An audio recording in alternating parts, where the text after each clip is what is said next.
have our special guest with us, who we already have on the screen. We have the Ali's, we have the Jody. I always want to say Cedric, but I You don't. got it. That's right. Okay, I don't know why I sometimes want to say Shedrick, but it's Cedric. Good, that works. And so we are happy. This is the husband talk, no chaser, the couples edition, and with our couple episode, we've been trying to get the wife episode with just the wives so that Yes, the we're wives working can on talk it. without us in the room.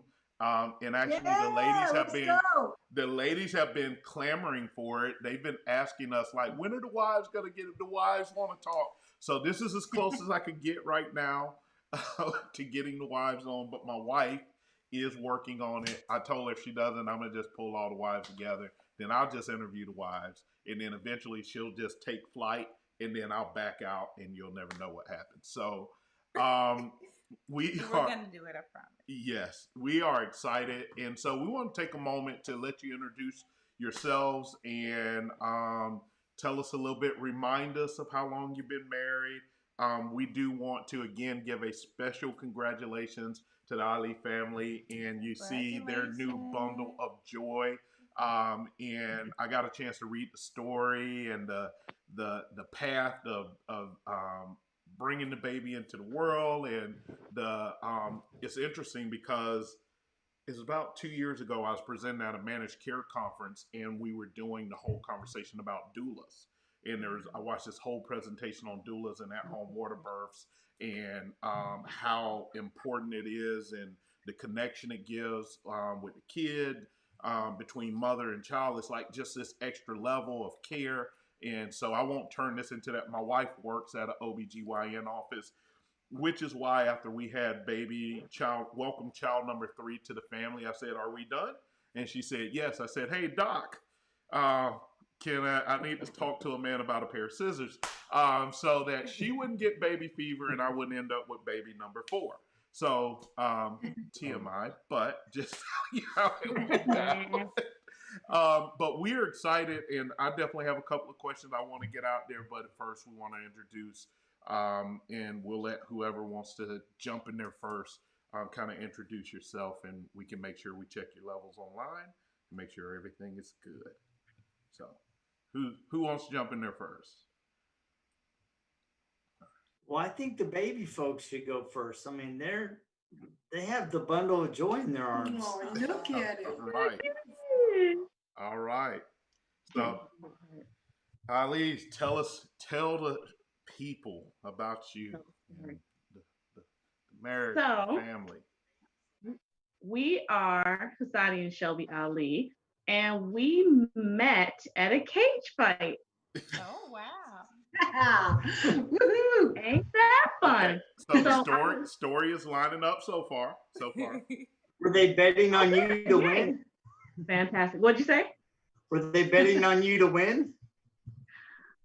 I was not a part of this. I showed up to see a friend fight. My friend knocked out the person he was fighting in like 19 seconds. And then I found out this guy actually trained my friend for the fight. Really?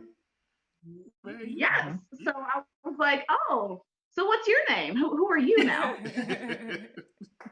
Let's learn more. So he probably told you that I brushed him off at first. Did you tell that part? Actually, I'm trying to remember if I said that part. You didn't want to remember that part, did you? Yes. Right. So anyway, we went on a little mini date, and then we took the summer apart, and we got back together and started dating again after he saw me in a swimsuit. And then we were good again. I didn't go into all that detail. I'm just saying, if we're gonna tell the whole story, we're gonna put everybody out there. Yeah. So after that, we started dating, had a baby, got married, didn't do it in order, had another baby, but we've been together 9 years and we've been married 4 years. Outstanding. Awesome. Y'all are in this particular go around, y'all are the rookies. and we have the vets. Hey.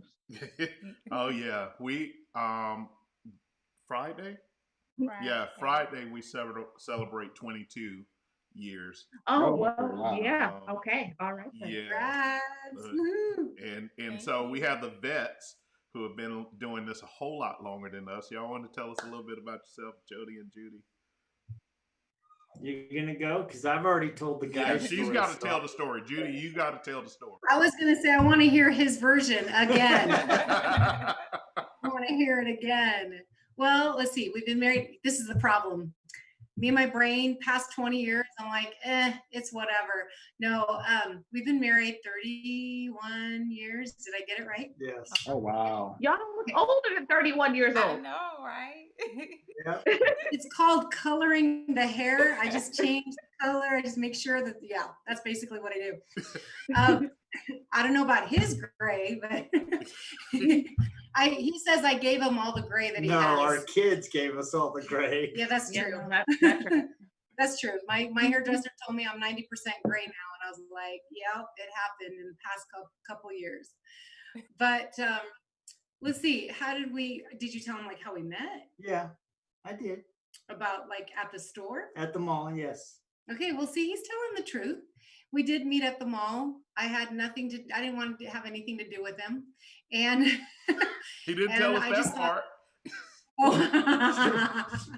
No, actually, what your words were is, if you want my phone number bad enough, you'll find a way to get it. Well, let me just back it up, because let me just tell you, when the thing is that there's a gal that I was working with at the mall, okay, and Ginger, and I thought he was interested in her because she talked about him a lot, and so I just thought, well, okay, that's her guy. And then when he started talking to me, I was like, no, I don't want anything to do with you. If you're already talking to her. I thought he was some player, so I was like, forget it. I was done with that. And so apparently that wasn't the truth. It wasn't the truth. At least that's what he tells me. And so, yeah, she just wanted to go out with him, but She was hoping. Anyways. I mean, how can you not resist? Anyways, going out, and I don't know how much of the story, but anyways, what ended up going out, I liked him as a friend. Tell me that that's kind of what, sometimes happens, right? It's like, you just like him as a friend. Yeah, friends. So that's it. And after spending a lot of time together, it ended up being like, okay, maybe I like you better than a friend. Yeah, after that first kiss, it was all done. Oh. Did I give you the first kiss, or did you give me the first kiss?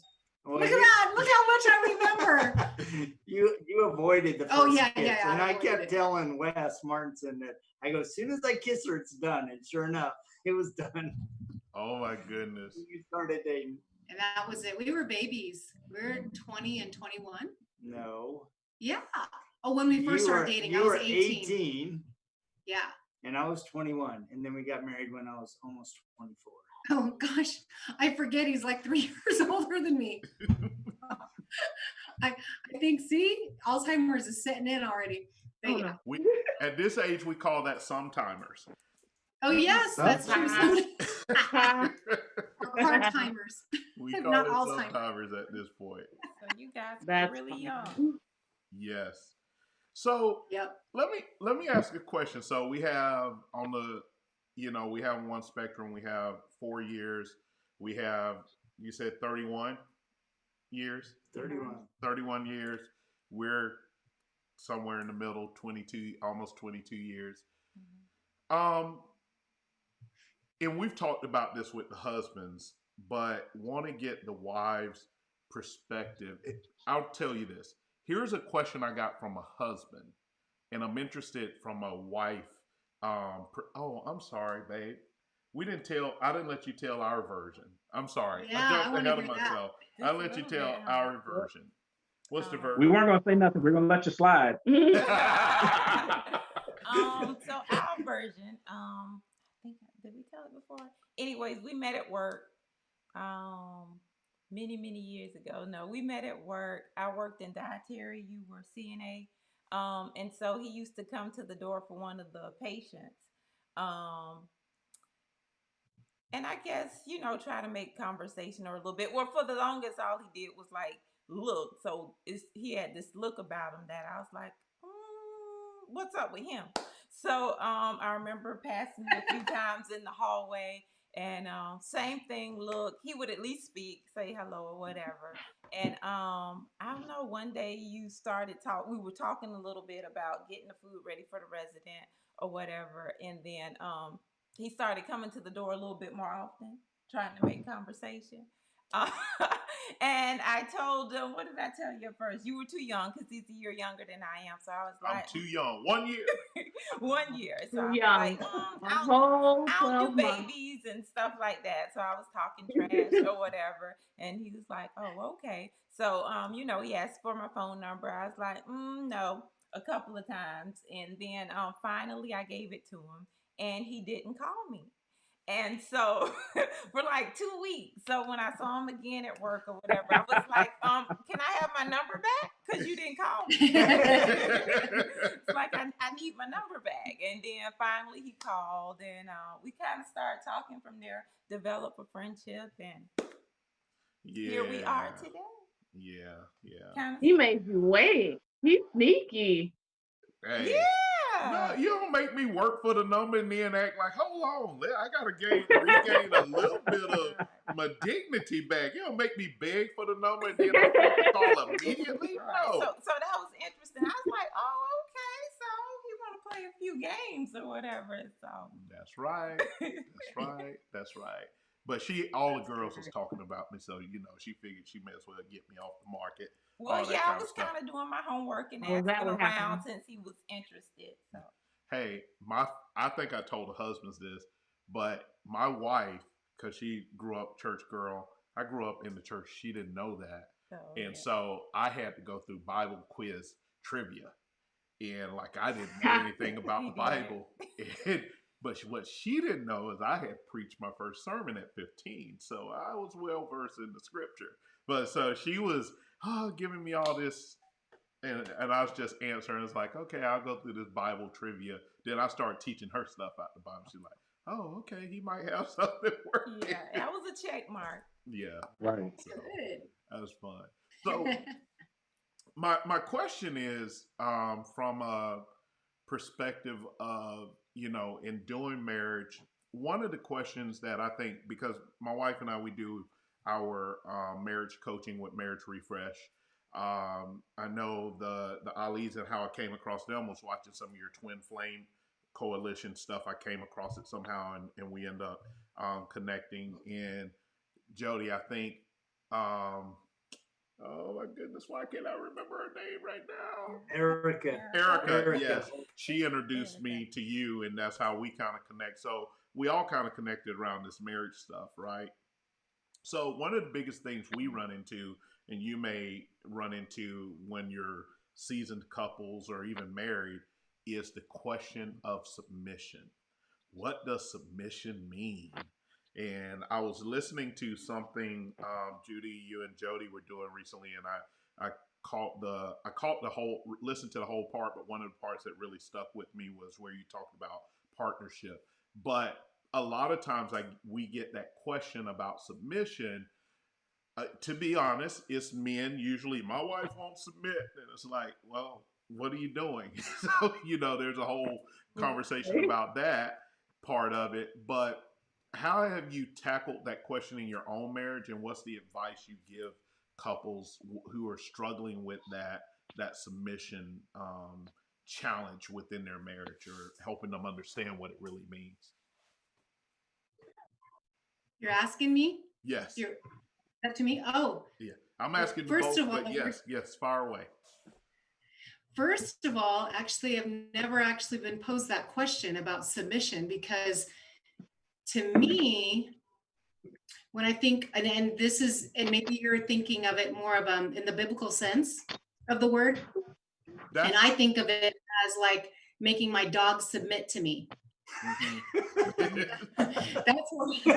That's where I'm thinking of when we say the word submission, right? Because I think, so in my terms, I'm thinking, wait, like my dog, like if I have a pet and I want it to obey me, Mm-hmm. that's what I think of submission. Mm-hmm. So maybe you better give me some context of submission, because there's no submission here. Right. In the sense, in that, I mean, I feel like the partnership is something that I definitely would talk about, and that we're equal partners, and we communicate, and nobody dominates anybody else, and that we respect one another. That makes sense, right? Because in the sense of respecting one another and being able to cooperate, and because we wouldn't definitely be married this long if all I thought was like he was dominating me or I was dominating him. I just don't think it'd be that way. I think it's because I grew up too with my parents both working. They're immigrants. I'm Filipino. That's my ethnicity. And they both immigrated here to America, and they both worked hard. And so I saw them both working hard, and neither of them, nobody took any kind of upper hand to anything, because they just equally worked together. And so maybe you better give me some context on what you mean by submission. No. And that's perfectly fine, because so most people who come at us from, particularly with men, and we have this discussion, they come at us from a scriptural angle of that word submit. And I'll get into, I want to hear from the Ali family as well, because that's where we often get it from. Someone's taken one scripture and they've taken it out of context, and they've not really researched what it means and all of that, because I tell them there's another S word that comes way before submit, that is actually probably a better definition of what is intended by that scripture. But so we get that part of it a lot of the times comes around from that angle. Men particularly that believe they're versed in the Bible, they say something like, the Bible says a woman ought to submit to her husband. Woman, make sure you submit to your husband. That's like, yeah, there's some stuff that comes along with that I think you might be missing. And if your focus is submission, you're already striking out. But I want to get to Shelby. We'll ask you first. We're going to hear from the wives. How do y'all tackle that, or have you been faced with that, or you hear that from couples, and how have you tackled it in your own? Yeah. Oh yeah. So my husband and I are relationship coaches. We do assist couples who want to stay married. We assist couples who want to get married. And very commonly we do get the submission question. And a lot of times when men and women approach us about submission, it almost comes from a slavery standpoint. Like, if I submit to my husband, then he controls me, he owns me, and we like, pause. That's not the mindset we want you to have. Right. I have no problem, me personally, I have no problem saying this. I have no problem preaching this, that the husband is the leader of the home. He can be president and I'm vice president. We do not work without each other. But if someone is breaking into the house, I am not taking on that responsibility. I trust your leadership. I trust your strength. I trust your guidance. I trust you to be the protector and provider of our home. Who's at the door? Right. Right. To me, submission is trust. In terms of a wife submitting to a husband, in modern day terms, the way I would phrase that is the wife trusting her husband's leadership. Mm-hmm. And leadership is not oppression. Mm-hmm. If you're being led in the proper way, then there is trust behind that, there is love behind that, there's faith behind that. And any good leader, if he feels as he is not doing his role properly, will consult those around him and say, how's it going? How are you feeling? How's it going? I don't ever feel as if I am lower than my husband, but I always feel as if I am protected by my husband. Mm. Okay. I like that. Does that seem fair? Yeah. Yay. Yeah.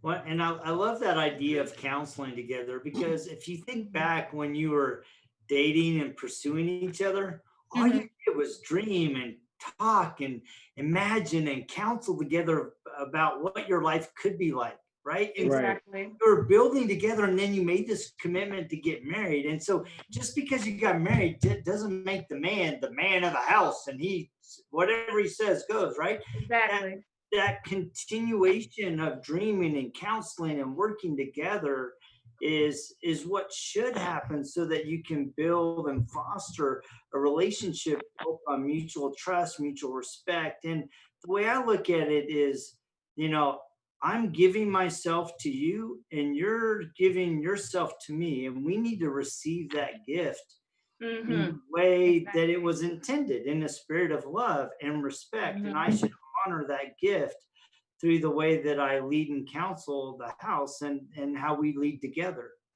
Yeah. And that is that is one of the things that we definitely focus on. So I always tell husbands, and I'm just this type of believer, husbands have to be the first to die, meaning we have to be the first to the cross. We have to be the sacrifice. It's difficult to ask for that trust. I like the way you put it, Shelby, that trust of leadership and submission, or whatever however we want to term it, when there is no example of sacrifice, right? And I think that as a husband, my job is, when I say the first to die, we even tell couples that are seeking marriage, I say, hey, you see that woman over there? Because we do it from a faith-based perspective. I say, you have to be willing to look at her and know that she has a hammer and nails, and still marry her, get on the cross, and what have you, and be willing to die for her, knowing that she's capable of putting you there.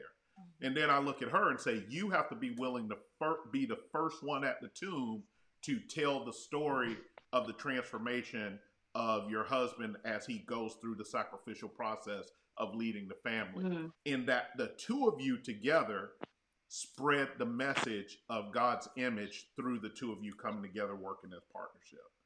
That's the story, and that's kind of how I look at it, or one of the ways that we put it. And so I always am usually, when I hear guys come to me with that question, I know that they're focused on, she won't do what I said. And then that takes me down a whole nother path of, she won't do what you said. That's in professional development training, I say that's a boss. But when you're a leader, then you would be saying she doesn't do what I do. And that tells me a lot, because that means you're not setting an example. So exactly. Yeah. So this is definitely meant to be a free-flowing dialogue. We don't have a list of questions like, what's the next question? If y'all have questions or comments or thoughts, please bring them up. Let's talk about it. I actually, this was really good, because I never really, I don't think we've ever even discussed that scripture. No, we don't talk. Yeah, because I don't view it as but I you really submitting to me like you talk about, like a dog, right? I've always viewed us entering a relationship as a partnership, right? They're meant just like in the church, Christ is the head. In a business, you have a CEO, but you also have men or women around him to make sure that it's successful. And I think that's the way a marriage should be built, is that you and I are a tag team. We entered into a covenant together, and the ultimate head is the man upstairs. And if we as a couple are working together to build our marriage in tandem with his faith, then it makes our relationship a lot stronger. And and just because when you brought it in that context where you said that you have people coming to you, men coming to you and saying that they won't submit, Ali, is that your last name? Shelby Ali, is that right? Shelby Ali. Yep. Okay, and so you guys too have that same interaction with people, or questions like they won't submit. And I really like the way you said the trust, and that's. It's more of, are you trusting the person to lead? But it's just like with a wife and a mother, you're trusting the husband, the father is trusting the wife to lead the kids in that way also. I mean, it's just, I guess it goes hand in hand. You can't have one without the other, really. Exactly. I mean, I guess you could, it's just difficult. Yeah. But yeah, no, I really like that context. You've really made me think about that. That's good. Thank you. Yeah. Thank you. You're welcome. Thank you. Thank you, because I like the idea. I love the idea of thinking as your marriage as a partnership, Yeah. I think a right? lot of I think that's times very important. I think a lot of Oh, I'm sorry, times what'd you when say? people don't remember that marriage is the two becoming one, then you're not in competition with each other and you don't have anything to prove. So I feel like a lot of times that's friction when you feel like I have to prove that, you know, I'm the this person or the boss or the leader and you are the follower instead of just being the team. Like you guys say, definitely Exactly. trust. But if trust is the issue, and at this point, hey, there's something that I don't trust about you to follow your leadership, then we definitely need counsel or to talk about it, have the conversation about it, stay vulnerable. And as you do that, I think it helps Yes. you continue to submit. But for the woman, I think a lot of times it's knowing who she is as just the woman and what her response, what she's responsible for to God and not so much the man, what he asked me to do. So when I'm reading the scriptures, this is what you asked me to do, why you want me to do it, but I'm comfortable with who I am and who you made me to be. So I can do this, you know, and I don't have anything to prove. To me, submission is more like yielding. I'm yielding something that we both hold or God is asking me to do. It's obedience, you know. For Not what obedience to me. no obedience to him, because Yeah. that's who I'm responsible to at the end of I at the understood end of that. the day. Not obedience to you, but obedience to him. And so when I'm looking at it that way, it makes it easier to yield or submit, as people, whatever you want to call it. I just think it's been taught wrong for so long, and so when you say it immediately, oh, it's a bad word, and I think a lot of times we have to go back and be retaught what it really means and get the full understanding of it. Mhm. And if I could chime in really quickly, because we have this conversation quite a bit, and most couples, you go through your honeymoon phase, and after that is usually the power struggle phase. And for a lot of couples, they never get out of it. Right. So they'll be competing for years instead of working as a team. So we get it on both sides. We'll get couples who say my wife won't submit to me, or my husband's not leading our home properly. But after we hear the banter back and forth, this is, oh, you guys are still in the competition for power. Mhm. Right. And instead of working as a team, you're literally fighting against each other instead of fighting whatever the problem is. Exactly. Yes. And so I don't know if it's, and I'm not a psychologist or anything, I don't know if it's human nature, but the couples that we spoke to, they always like to put themselves in a superior position. They always want to, I guess, give them a leg up. I'm always taking control of this, or I'm always proficient in this. They can never step up in this. That's why we're having this issue. But if you really break down what they're saying, as my therapist would say, how would your 5-year-old self say it? Is that most of them are literally just fighting for power instead of working together. And that's where a lot of marriages don't last very long, because you fight and fight and fight each other. And at some point you're like, this is pointless. Right. That's actually an excellent point. I want to segue into a different one. Because of the power struggle phase, a lot of people don't realize that as a couple, you have so much power together that you could actually fight something bigger. Like, I see your shirt that says vote. You guys could be very strong in the community. You could be very strong politically. You could be very strong in the schools, very strong in the church. You could be very strong to make the world around you better, because there is a certain level of respect by just saying the words, I'm married. People automatically have a certain degree of respect for you because you committed to another person. You committed to a family. You have argued, you have moved past it, you have healed, you are growing, and you know how to communicate effectively with another person on a daily basis. That deserves an award. Right. That is what our marriage certificate symbolizes, is our power as two people. So a lot of issues we see with couples is y'all ain't got nothing to do. Yes. Write a book together, fight together, do something together to make the world better. You have that power. It's true. No, that's right. No, that's superpower. Yeah, definitely together. Exactly. Some with Heavenly Father, with God. You have a great superpower. No, I love that. That's really interesting. Yeah. Love this conversation. I'm learning a lot. I'm learning a lot. One of our key purposes, and Shelby, you actually hit on it, is like we found out, like going through some trials we went through, that we found out something like, we ask people this question. We say, what's the glue to marriage? And we get the classic answers. Love. And I say, nope, that's not it. I'm sorry. And they say, well, it's God. And it's like, nope, that's not it. And we go through all of these different answers, and we point out. The other day, prayer. I just heard this a couple of days ago. Oh, somebody said prayer, and I was like, nope, that's not it. Those are all helpful things, but what we end up pointing out is, or what God showed to us, and it's what we craft all of our teachings around, is purpose.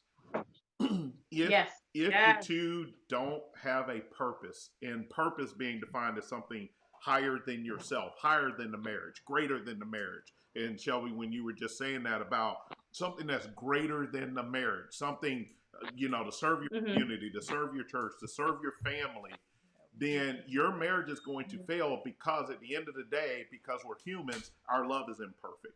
Because we're human, we're not going to be consistent in prayer, if that's going to be the glue. We're not going to be consistent in our worship to God at times because of those things. But when you have purpose, if you think about it, you become driven from a different perspective. And so we kind of look at that and say, you got to find a reason of why. God is a God that is all about return on investment. So what's his return on investment for bringing the two of you together? There's got to be a return on investment. So that's kind of how we look at it, and we say, look for that return on investment. He invested something in the earth by bringing the two of you together, and I think it's so powerful. And that's why I love talking to couples who are authentic, because we don't believe in perfect marriage. We believe in authentic marriage, and authentic marriages have scars, but they heal from them, and they provide medicine to other marriages. And so I think a lot of times that doesn't happen, in that a lot of couples like to give this perfect image. And so you can't learn from that. Other couples who are struggling are like, well, we have the worst marriage in America or in the world because we're the only ones struggling. No, there's 25 marriages around you in walking distance that are also struggling. They chose image over what else. So what is your, and I ask this question in that regard, what is your circle for your marriage look like? What do you surround your marriage with that you attribute to allowing y'all to be where you are today in your marriage, whether that's a good place, a bad place, a rebuilding place, or healing place? What do you feed your marriage in an attempt to get it healthy, keep it healthy? You know what? I will say, first and foremost, knowledge for us. We're nerds. Okay. We are nerds. So we like to watch other shows of people coaching other people.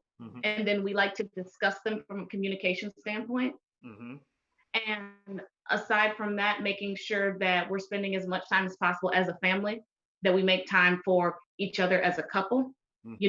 Eventually we'll get back there. This takes a lot. Right. Spending time together as a couple. But the biggest thing that we have noticed that really does help us, aside from knowledge and family, is other married couples. Yeah. We can't hang around single people like that anymore. Okay. There's just something different about the way that they think. The community aspect, the family aspect, the purpose aspect, it doesn't feel as strong. Not to say single people are purposeless, not to say that they're not doing a lot, but it comes from a different perspective when you're married. We have like this non-quit mentality. There's no other option. We're not getting divorced. That's not on the table. So everything that we do is surrounding ourselves with people to keep fueling us and keep empowering us to not only love each other and stay together, but to make the differences that we can. So is that to say if I see one of y'all's relationship status change, somebody needs bail money? Is that what we're saying? Yeah, no. Yeah, somebody dead at that point. We need a coroner. Okay. I'm teasing. Completely teasing. Okay. Mhm. All right. Coach, you got something to add to that? I think she really hit everything on the head. As we as we build our family and as we, make sure we do everything that we have to in order to keep our marriage going. We, you know, the purpose for our marriage is that we're leading by example, and we're also in this to show that when you work together, you build wealth and you build a healthy foundation for healthy families. So our children can continue these traditions. Like for example, we are getting ready to add our rights of sepulture to the state of Michigan. What that means is when you pass away, uh, your spouse has jurisdiction as to where your body goes. And so I'm putting it in my will that I get buried. Have you seen like those coffin plant trees things? Yeah. So in my rights of sepulture for the state of Michigan, or wherever we end up, if I were to pass away, they can't just take my body and take it to the morgue. They have to put go through her first, and she will direct them that I will be planted this place and have this service at this time. And just knowing the financial side of marriage that a lot of people don't talk about. We're always discussing wills. We're always discussing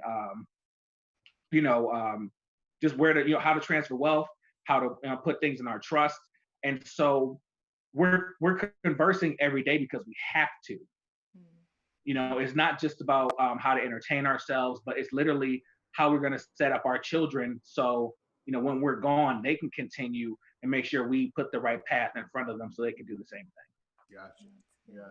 Good And stuff. Shelby's got the corner in the back list of the business cards.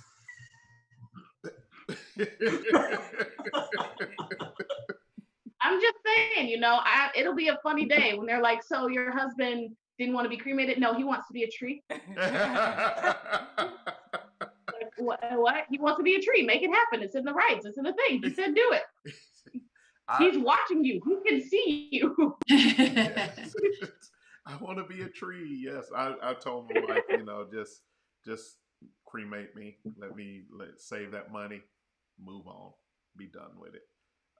But if I get cremated, never mind. Okay.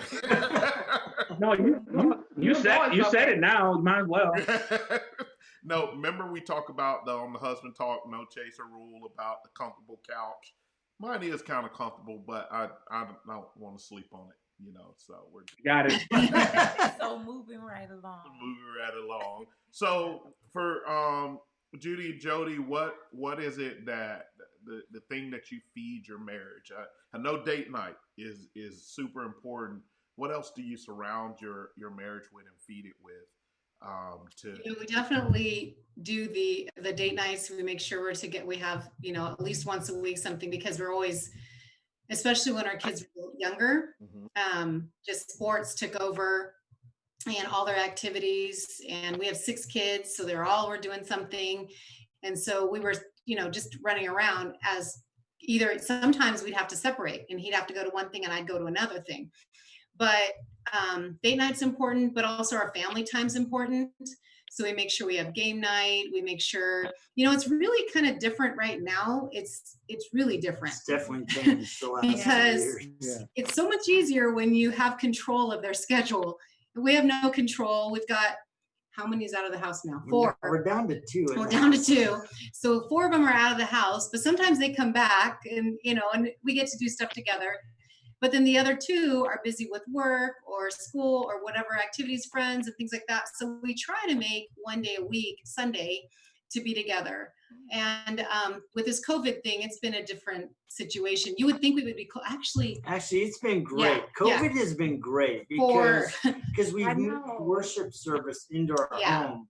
And straight up, our kids, they don't want to go spend 2 hours at church. They don't even want to spend time on the church here. Right. And so what we've discovered is having the 20 to 30 minutes just together where we can talk about a gospel principle or something that's been weighing on our heart and tie that to a gospel principle. Those discussions have been far more rich this year because we've had that intimate setting where we can talk about what's on their heart, what's been on our heart. And so I think it's actually been better this year for us, especially from a spiritual standpoint and helping the kids grow. But yeah, having that Sunday time, I mean, we do the family worship, but then it becomes game night after we eat dinner and stuff. And if you've seen any of our TikToks or Instagram, it's a little competitive in our house. I mean, one of our kids ended up going to the ER playing spoons of all things. So yeah. You guys know that game? No. What is spoon? Oh, basically you have spoons in the middle. You have, like, let's just say you have 8 people playing. You're all sitting in a circle, and then you have 7 spoons. That means, right? Yeah. So that means someone is not going to get a spoon. So you keep playing that, and you have to use cards and all that to see who gets, you have to get 4 of a kind basically with your cards. And so whoever grabs a spoon, everybody else starts grabbing a spoon. It's the first person that gets 4 of a kind. Well, it came down to my son and his uncle. Well, we also play ultimate spoon. So it's not just in a circle. That's not what we did. Running up the stairs and tackling each other to get the spoon. But the time that we played this one, they ended up uncle and nephew, and these guys are adults. They ended up fighting over 1 spoon, and you were just pulling and pulling and pulling, where it finally like gouged my son all the way in here with the spoon. It's almost like a knife. Oh. Yeah, it was bad. So anyways, that's the competitiveness of this. But actually, I have a question. Yeah. And I like what you said too, when you said it's with a purpose. And I really want to ask Jody this question, because I want to know, what do you feel? I mean, we've been married 31 years. So what has been our purpose? Yours is just surviving me. Congratulations, you did it. No, I think our goal has always been to create an eternal family. That has always been our goal. We want to create, what's our purpose? Right, a family that, I mean, my family, I'm the oldest of 8 kids.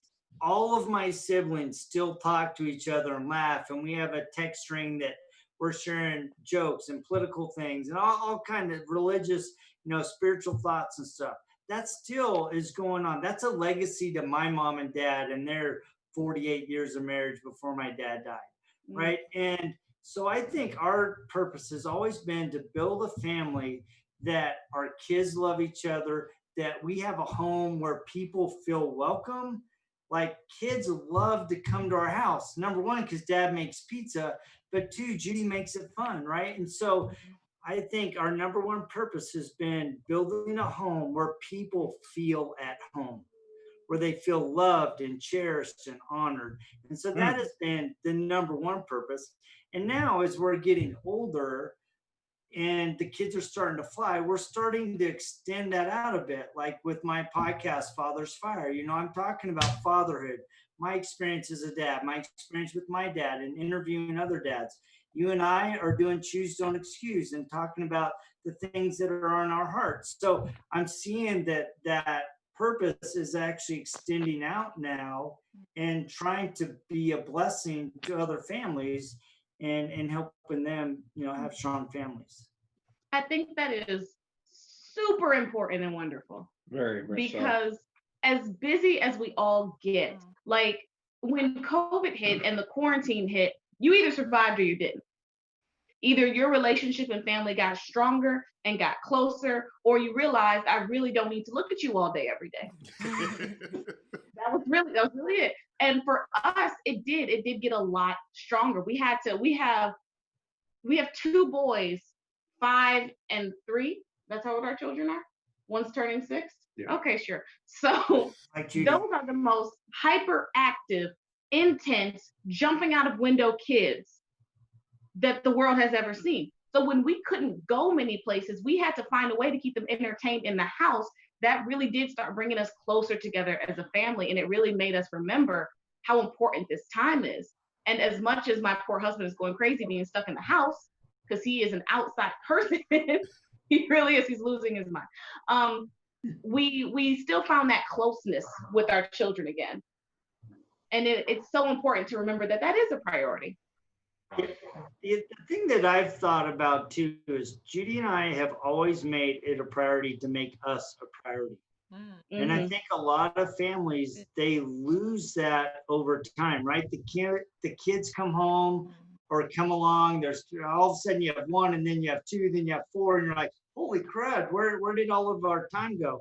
And it really forced us to get creative in how we invested and continued to pursue each other. I mean, I remember the funny things is like, I remember back when times were really financially lean, and, or, you know, when we first adopted our kids, you know, we would like scrape the cookie jar when we were young and newlyweds and go buy cookie dough mix, and we'd make cookies and watch, you know, a Redbox movie. Well, it wasn't Redbox, it was Blockbuster, right?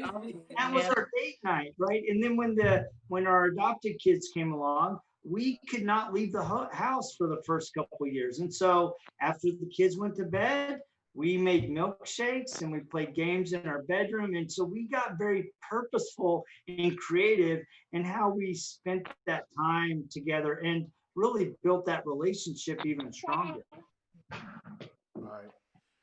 Cool. So there's a because as we talk about this and we're talking about building stronger marriages, unfortunately we deal with we come across the couples that their marriage doesn't make it, right? Right. And it's so painful to watch, especially when they're close to you or you know them, or it's a couple you've invested time in and friendship or through coaching or counseling or what have you. We don't even like to yearly use the word counseling because we look at it more as a coaching. We're trying to just give you tools to go out and execute and get better at marriage. But we see the divorces and we see that happens, and we know, man, I could go on and on about just the scriptures and God hates divorce, and we could get into a whole bunch of things.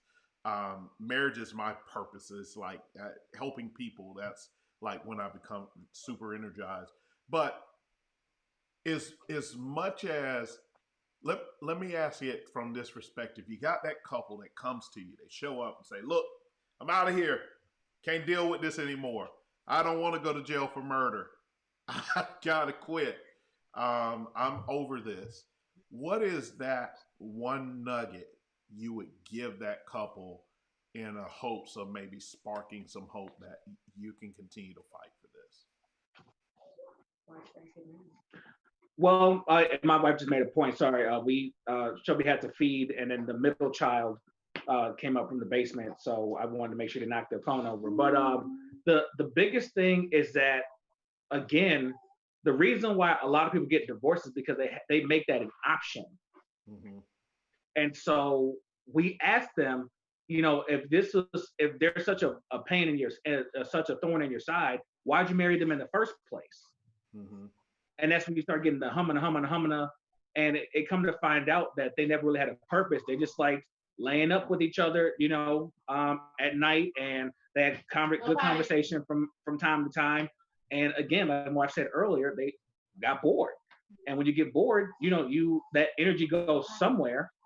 And so the nugget we give them is like, marriage is like boxing, and you're not always going to have an easy round.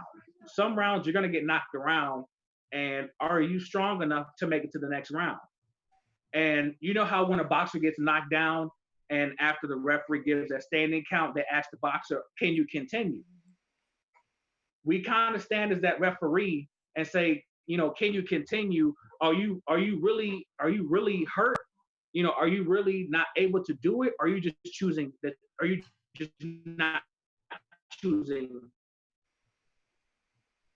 to go on, you know, for selfish purpose? That's probably the nugget I would say that we would give couples before they really call it quits. Gotcha. Okay. All right. Jody, what's that nugget? You know, I don't know if I have a nugget. I just have a thought about that, just because you know, we have had some very special, close people to us, and that have gotten a divorce after very many, many years of marriage. And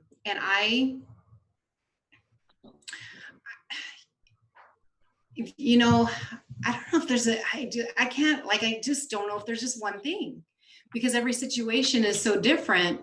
But the one thing that I do see that's detrimental, I think, is it's a lot, it's selfishness is what I see. Like, let's just say, and this is not anybody that I know. I just wanted to, like, let's just say, because I'm afraid someone's going to watch this and like, oh, they're talking about me. Right. No, it's not anybody that I know. But I'm just saying, let's just say drugs was a situation where they got into it, and let's just say the wife, you know, is all into whatever drugs, and then the husband keeps trying, and she keeps, you know, is addicted to it, and it's a hard battle, right? Yeah. But finally he's like, I can't keep going on and tearing my family apart because she's not willing to stop. And so is it a selfishness on his part that says, you're not willing to continue this marriage with her? You know, you said, you know, that you would be, no matter what, be together no matter what.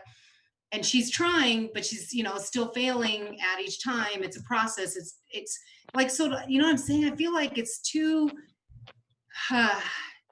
difficult to come up with one. I mean, I like the nuggets that are happening. I'm just trying to figure out, do I have one nugget? And right now I don't. I have to actually really think about it, because I only can think of one thing when marriages may be going downhill, and it's a lack of, well, it's more of being selfish, right, and not being selfless, and giving, and realizing the, you know, what needs to change in yourself, each of you, in order to make it work.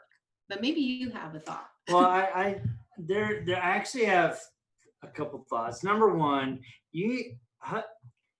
if you're in trouble or you're struggling with your marriage, it's because somebody or both of you stopped pursuing each other. You stopped serving and loving and doing everything you could to make that person feel special.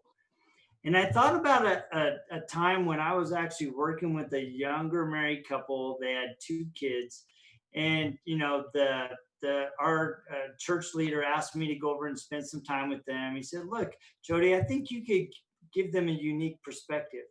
So I made an appointment to go over and see this family. And so they, you know, the thing was they're having intimacy problems and other problems, right? And so I called him. He said, "Yeah, man." And I talked to the husband. He's like, "Yeah, man, we're never intimate. It's a real, you know, struggle in our marriage." And so I come over and I arrange the time. I knock on the door and he says, "Come on in." So I open the door and he's sitting on the couch and he's playing Nintendo. There's a kid sitting on the ground next to him with a reek diaper. I mean, that thing was ripe. And there's a baby in a high chair crying, and his wife is around the other corner cooking dinner. And I asked him, I said, "What are you doing?" He goes, "What do you mean?" I go, "Your little baby here needs a diaper change. And you're sitting on the couch and your wife's in there cooking dinner, and you're worried about being intimate tonight? It's not going to happen. Because she's exhausted. You came home and you're just, you know, you just sat on the couch." He goes, "Yeah, but I'm tired." I go, "So is she. So why don't you man up, get up, take care of your baby, go in there and take care of the other baby while your wife cooks dinner, and you guys tag team. And then let's talk about the discussion about intimacy, because you stopped pursuing, you stopped helping her." I go, "When you guys first dated, she lived an hour away. When she called you up and said, 'Hey, can you come see me on Friday night for 2 hours?' What did you do? You got up and you drove 2 hours to see her, both ways. Right. Now you can't even get up and go to the kitchen. Right. That's a problem." So, you know, he had stopped pursuing. He had started being selfish. I'm sure she had started feeling selfish and pulling back. And so it's kind of snowballs. And so you need to be constantly, you know, serving and loving each other and pursuing each other and putting your wife before your needs. And as you do that, she's going to reciprocate. And you're going to build with each other a relationship that is beautiful. And people are going to go, wow, how did you guys get that way? Well, we worked at it. And when I messed up, guess what? She forgave me. And I think forgiveness is a really important thing. If somebody's honestly trying to change and build your relationship, it's your duty to go, you know what? I accept your forgiveness. I accept what you're trying to do. And let's work together as a couple to make it beautiful. Right. And God will touch you when you do that. Right. I think I think definitely both nuggets. You know, of course, it's hard to condense it into one thing because it's multifaceted, right? And but I think that's all of that is good wisdom that I think is missing a lot for marriages. It's not there. We went to a few years back to Family Life Weekend to Remember, and it was so powerful. We were in there, and there was just shy of 1,000 people in there. So you're talking about almost 500 couples are in there. I think the longest marriage had been 60 years or something like that. 55, Good. Yeah. 50 something. And they asked them, why are you still coming to something like this? It's like, because you can never stop learning about marriage, you know, and how to do it better. And so one of the things we definitely love to, when I have couples that have come to us about divorce, and I let my wife really kind of chime in, one of the things that I always ask them, I used to be very, because of my beliefs, really against divorce. But then I understand that there are some circumstances people are just, it becomes dangerous for people to stay together. And those are extenuating circumstances. But I look at it and I say this simple thing. I say, listen, you stood at an altar, you told God a lie that he didn't ask for. You know, that I'm going to stick in this thing. I'm not going to make divorce an option except for maybe the rules that Moses put out there about infidelity being an option or what have you. Or if I go to Micah about, you know, not treating my wife treacherously, which has a plethora of context when you really read it and study it. But I said, here's what I'll tell you to do. I'll never tell you to go and get divorced. I'll let you make that decision for yourself. All I will say is ask yourself and answer this question honestly. Have I done everything that God asked me to do to sustain my marriage? And most people are like, yeah, I did it all. Did I do it the way he asked me to do it? Mm-hmm. And see, that first question, everybody's, yeah, I did everything he asked me to do. But did you do it the way he asked you to do it? And that's where the sacrifice comes in, right? Because sometimes the way God may ask you to do it is, I know when we were going through a particularly tough time, one of the things that God told me to do is hush. I was like, but I'm seeing this problem, but he said, be silent. She cannot hear your voice and mine at the same time. Be quiet. Now, I'm like, man, I'm losing it. I want to do whatever my goal is or that selfishness, right? But have you done everything he asked you to do and the way he asked you to do it? And if you have, then he'll release you. Go. But if you have not, you place yourself potentially in trouble with him. And that is the challenge. And most of the time when they go back and seriously evaluate, they said, I've done it all, but I didn't do the way he asked me to do it. I did it from a manipulative way. I did it from a self-serving way. I did it from a check the box way. So that I could just say, yep, I did it, but they didn't do it in the way that he wanted it. So it's like that old Moses speaking to the rock versus striking the rock. That's what ends up happening. So, honey. I agree with everything everybody said. A lot of times I do think it's definitely selfishness. And then a lot of times people just don't want to do the work or realize how much work it is. I think a lot of times people get married not knowing what marriage really is and how much work marriage takes in order to stay together or for it to work. And a lot of times when they get there and realize this is a lot, you know, I didn't sign up for this, but really you did. And so they kind of just give up on on doing the work. It's like too much, or either they want the one person on one spouse to do more work than the other, or it's about, me, what if this happens, or what if I don't get the reciprocation in the marriage, instead of just focusing on that, instead of building, learning, and really learning how to communicate and build a relationship. Is focusing on just one part of it, or and most of the times it has to do with just self, a lot of times. And so for me, I just don't think people, or when I, from day to day, hey, listen, even, when you get the calls or whatever, this takes work and it takes time. And if you're in a marriage, it's supposed to be forever, right? So forever means forever. And today I'm not here where I want to be, but you have to continuously work on it. But a lot of times I say the main thing, the first thing you have to do is work on you. So when you're focusing on you and working on you, then even I think a lot of times the other spouse sees that, hey, that this person is serious, and they're not like always at me about this not going right, or we need to do this, or you need to do this, you need to do this, but they wholeheartedly see that heart of the person saying, I really want this to work, and I'm working on me for it to work. And then I think a lot of times it kind of the other spouse says, hey, we got to do it together, but it's got to be two willing people. And I think a lot of times it's not. Yeah, I think that's powerful, and I want to close on this. I don't want to keep y'all too long. I am enjoying the heck out of this conversation. Anytime I can see, I think with couples and we're able to come around and have the kind of this round table is important. A friend and I were talking today, and I told him the most dangerous sentence, I believe, or one of the most dangerous sentences, I believe, to be uttered in any marriage is, I thought by now. And that I thought by now is I thought by now we would be here, or I thought by now you would be this way, or I thought by now. And that just reeks of selfishness, and it creates a problem in the marriage that even, and most of the time what makes that statement even more dangerous is sometimes it's not said out loud. Often it's not said out loud. It's just acted out. So since you haven't reached where I thought we should be by now, I'm going to go and forge my own way without you, and whatever that may mean.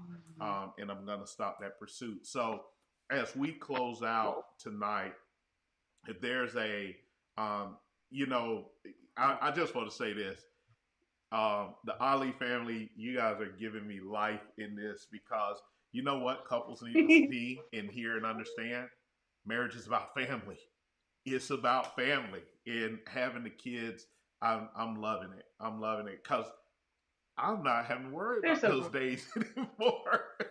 But it reminds me of those days, man, when my youngest was immensely independent, and he's still independent. But man, I'm just loving the family vibe. Here's the thing. So as we close out tonight, I want to give y'all a chance just to share a power thought, principle, whatever you want to do, that, if some couples watching this now or they're watching it later, just something you want to leave with the audience. So we will yield to the vets to kick us off on that. You want to go first? Did he say the best? The vets. Oh, the vets. I was like, the best? That would be you guys. No. We're gonna get the vet, and we would like something from the husband and the wife. Husband and the wife. The vets. Oh my gosh. Yeah, I definitely. Yeah, I was gonna say I learned so much right now. Leaving with something together. No, you got to come up with your own. I have mine. I don't know. I think it's continually serving one another, serving God, for sure. I think serving God first. I mean, I always say my faith, my family, and my fitness are the 3 F's, my 3 F words. And obviously and I feel like if my faith is grounded, then my family will be too, and my fitness means my overall wellness. And so if I'm going to be well, then I'm trying to help my family be well. So I think in that service, mindset of all three of those is where I'd say that's how we do well together. Okay.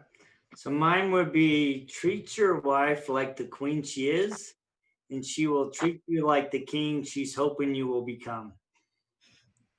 Okay. Okay. Cool. Cool. From the Ali family. What up? Yeah. Mine is there's nothing new under the sun. Not a thing, not a problem, not a success.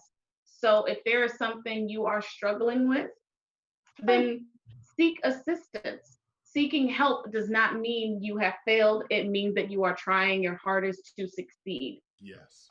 So keep trying and trying and trying until you succeed. Read a book, get a coach, ask some friends who look like they know what they're doing.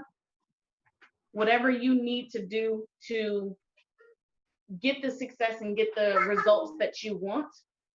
But your problems are not so unique that they can't be solved. Yes. Yes. I love it. I love it.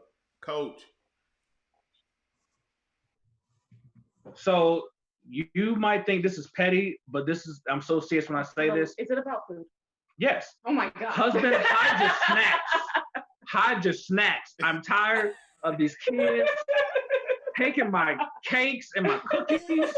Wife get hungry, and she just goes and raids my side of the fridge. Rarely take your food. Husbands, hide your snacks. You take my food. Get a Costco card and hide your snacks, okay?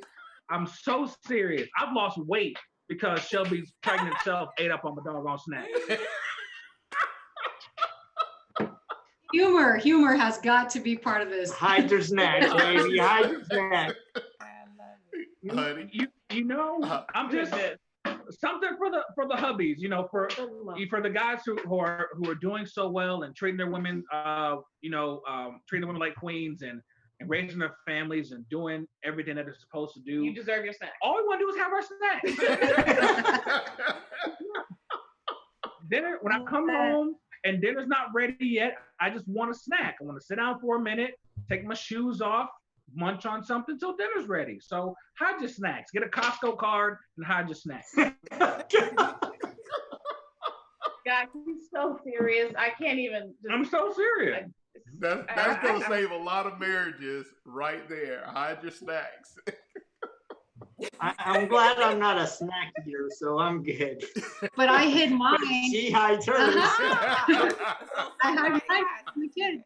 And it's pretty. Why better not Don't say it. The kids might hear. She's got her hidden snack for the kids, from the kids. They don't want it anyways anymore. No, they used to though. I do have to hide some every once in a while. She does. She has a snack stash, but she forgets about them sometimes, and then it's like they're no good and all that, and so then the snacks didn't get used. So That's awesome. yeah, That's great. What you got, honey? I was gonna say grace. A lot of times we don't give each other enough grace. And marriage takes a lot of that. I heard someone earlier say forgiveness, but definitely grace, and really knowing what grace is in each season or part of your marriage, and being able to offer it, what God gives us every day, unmerited. And we should do the same, unmerited, to our spouse, that grace. And a lot of times we don't think it's enough, but it definitely is enough. If we just put ourselves in it, live in it, and give it to our spouse as we serve, remember grace. So that's mine. I would say mine is we've run out of time, and so until the next episode. No, I'm not gonna let you do that. I would say mine is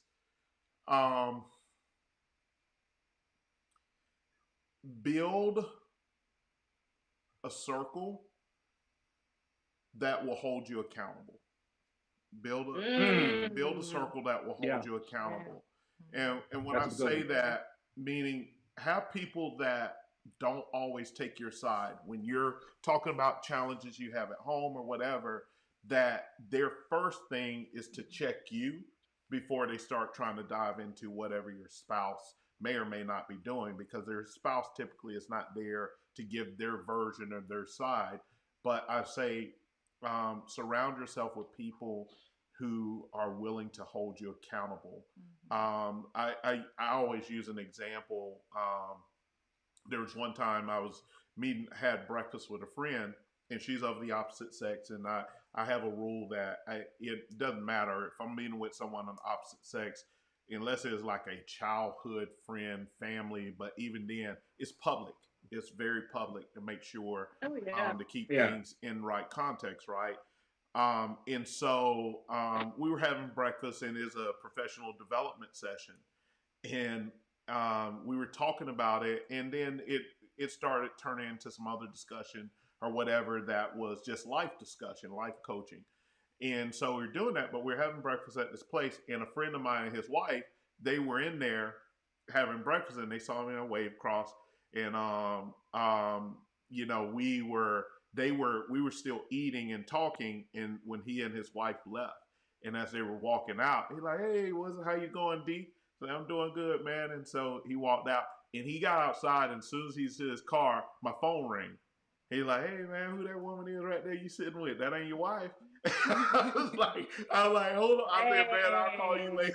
But I'm like, "No, it's not like." He's like, "Okay, I just want to." But you have to have those friends that even if it doesn't look like something, they check you.